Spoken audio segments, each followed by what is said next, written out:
The dog days of summer can be brutal, and if you're an avid gardener, you know that the grueling temperatures could keep you from doing what you love.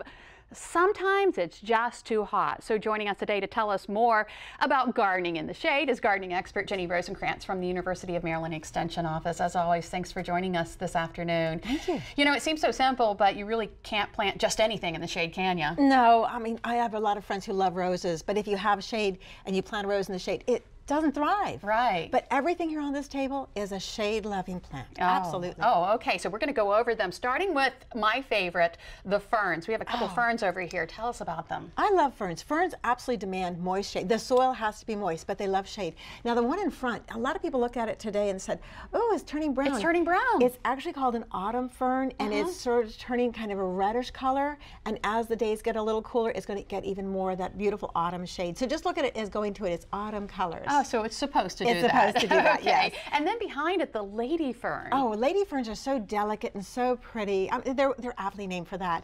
And they're very soft to touch. And both of them give a very light and airy feel to the shade garden. Yeah. Very, very nice. They're very dainty looking. Yeah. I And they're like fun them. to play with. You can stroke them. Okay. All right, hostas. I see some hostas on the table. Hostas are, again, the type of plant that prefer to have moist shade, but they're a little bit tolerant of dry shade. Now, right here in front here, I have a beautiful hosta, and this one's called stained glass. Lots of hostas have different colors of green.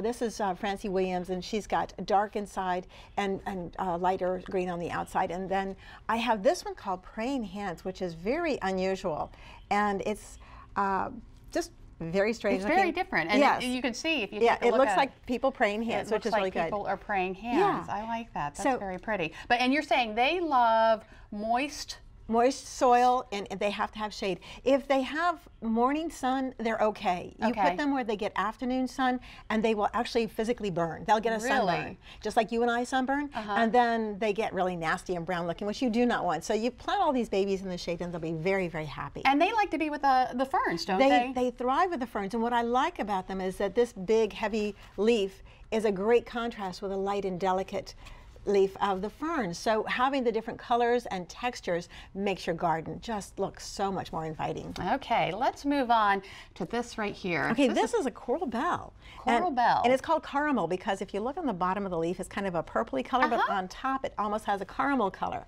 So, and what's nice about these coral bells is they stay green all winter long too, which is really unusual because the hosta and the fern, they both say, okay, we've done it. Yeah, we're done. Yeah, except for the Christmas fern, they're heavy, and I didn't bring that one here. So these do stay. So this is kind of cool. This is caramel, and right in front, this is called electric lime, which is really, really bright. And I want to show you that this one is a fall bloomer. So sometimes they bloom in the spring, sometimes they bloom in the fall. That's pretty interesting. Yeah, so those are blooms, and you wouldn't see those blooms in the hot summer. No, not well. Some plants do. It just depends on them.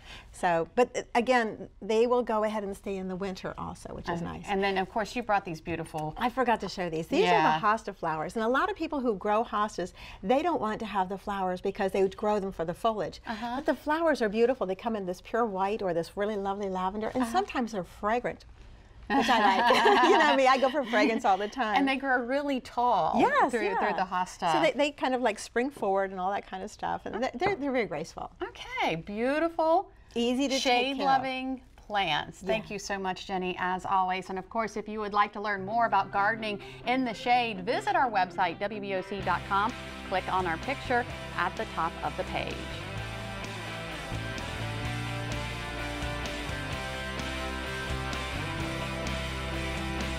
Well, maybe this year you're looking to kick it up a notch with your summer pastimes. Just after the break, we get a glimpse of a day in the life of a harness racer here on Delmarva. Plus, see just how Delmarvalife's Sean Stryker did when he tried. Delmarva Life, we'll be right back.